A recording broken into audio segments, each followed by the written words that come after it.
Coulter, best-selling author. Have you read her book, In Trump We Trust? It's still the best Trump book out there, In Trump We Trust. And your new column comes out tonight. If you go to AnnCoulter.com and sign up, you'll be the first to get it, AnnCoulter.com. Ann Coulter, how you doing? Well, fine, thanks. How are you, Mark Simone? Very good. Something happened like in the last few days. The fake news on the run. They're in retreat now. I know, though. I must say, this. And by the way, you have a fantastic webpage. I never watch videos online, but you have some terrific videos, and your Twitter feed has been brilliant going after CNN, and I'm really enjoying it, and I think everyone in New York, D.C., and L.A. is enjoying it. But I don't know if you've noticed, out in America, no one cares about Russia. Well, no one cares. They are not even watching it. I mean, I know you keep hearing about, CNN and MSNBC, their ratings, it's breaking the meter. Well, you know, we're a country of, what is it now, 310 million people, and that's not including 60 million illegals. You only need a couple million fanatics to tune in and watch your Russia conspiracy theorizing every night to suddenly have blockbuster ratings.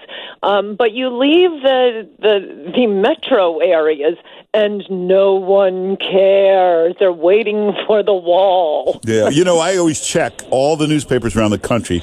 You can do that on certain websites. If you go to all the major papers, St. Louis, Cleveland, Chicago, there's never been any coverage of this Russia stuff.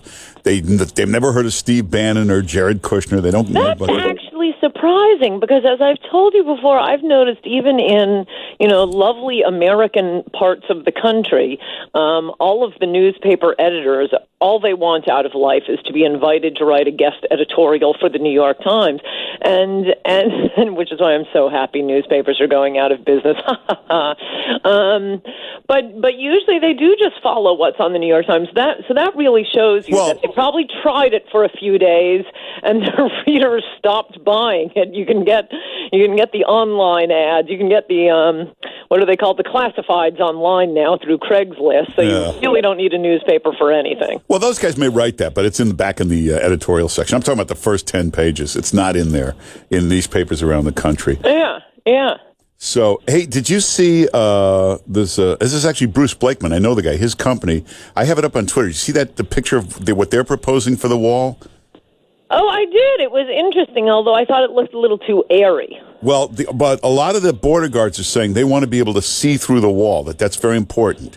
They need to see the border. So it looks like wire mesh, but it's actually made of steel. You can't get through it. And apparently this summer they're going to build the prototypes of the wall and then make the final decision. No, I have noticed that there seems to be a little more movement on the wall. So I am giving the Emperor God a brief respite from my daily border wall updates. But I'm coming back in another week or so. Oh, no. They're working on this wall. They have been working. I know a couple of things. One is a lot of people they've approached have turned down the job. That's part of the problem. That's been happening. They're afraid of being protested and picketed.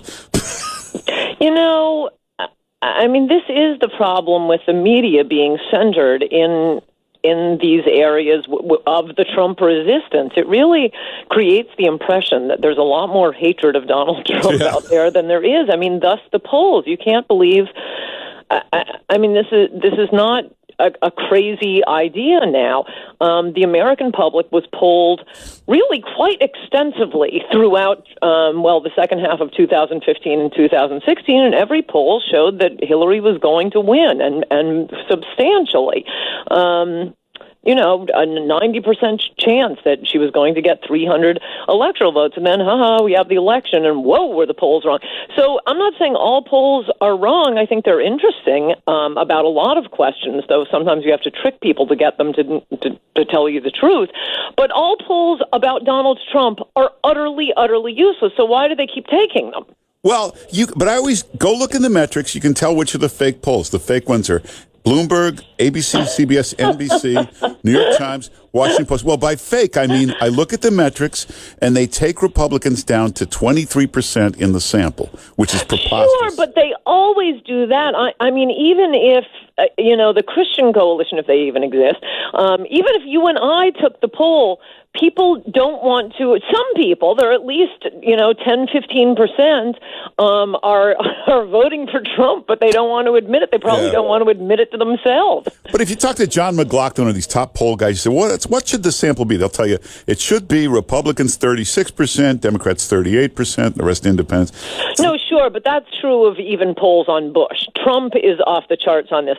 But can we get to this disastrous Obamacare light bill that the idiot GOPs are trying to foist on us? Yeah. But here's the real problem. The real problem is they won't give us a free market in health insurance. They seem to have, if only capitalism had been invented. Why is it that my own party, the Republican Party, has no idea how the free market works? It is like talking to an old Soviet woman. They have to control everything. They can't. How will people get health care if we don't mandate coverage for illegal aliens and sex change operations? I just want health insurance for, my health, not to pay for other people's sex change operations and gambling addiction therapy and marital counseling and their rotten kids. But that is a product that it is illegal to purchase in America. And these idiot Republicans think that, well, since Obamacare is so unpopular, it won't hurt if we pass something equally unpopular. All they're doing is taking all of the problems of Obamacare, and they're now going to get the blame for it because of these little cosmetic changes to Obamacare. Democrats who are really hurt by Obamacare. I mean, premiums are going through the roof, co-pays through the roof. Talk to any doctor, all of the defensive medicine. There's so many things they could be doing here with tort reform, wholly apart from allowing a free market in health insurance. But it doesn't deal with any of that. No, this is the Goldman Sachs influence, the big donors' influence on Washington. Tax cuts aren't the issue. 49% of people don't even pay taxes. I'm all for tax cuts, but that's not what got Trump elected, and that's the only thing this Obamacare bill does. Cut the Obamacare taxes, but you will still have to purchase health insurance that covers sex change operations. You know the real problem, though? These Republicans, they had 6 years to prepare a plan. 6 years to get ready for this moment. It just came. Where was the plan? You had 6 years to put it together. Yes, to say nothing of, starting the evening of November 8th, when I also think, if I were Paul Ryan, the career politician's Republican Speaker of the House, and I had campaigned basically against Donald Trump, been very snippy, went back and forth on whether I'd even endorse him, and then he won in a really stunning upset with more than 300 electoral votes on November 8th. I think on November 9th, instead of doing my usual workout routine, I would get to work on how we're going to build a massive wall. Yeah. Isn't that a lesson to you? Well, but if you're Paul Ryan and you're part of that swamp, you're getting paid a hell of a lot in donations to make sure there's no wall and to leave those borders wide open. That's true. That's true. Yeah, and people don't realize when it comes to high corporate tax, the Democrats love that and Republicans like that. These Republicans want that because that way the companies have to come by every little break, every little carve out. Yes. If you took the tax down to 12%, they would never hear from these companies again on Congress. No, that's right. But, Trump should have changed the political world in a lot of ways, not only by running on his issues and showing how popular those are and how much career politicians are hated, but also the fact that money really isn't that important. These politicians are being led around by idiot campaign consultants. Did you hear they're running an ad against Dean Heller? He's one of the Republicans he's up for election. He's worried about his reelection. He's a vulnerable Republican, and he said he's not going to vote for this idiot Obamacare light bill. So for some reason, ads are being run against him when we really need to hold the Senate. And I was asking one of my friends in Washington about this. Why? Who would be doing this? No, it's just campaign consultants who want to make some money. So they go to Republicans and say, hey, you know what you guys should be doing now? I could put together a fantastic ad, and I don't know, I'm busy, but I think I could spare a week. Just give me $15 million.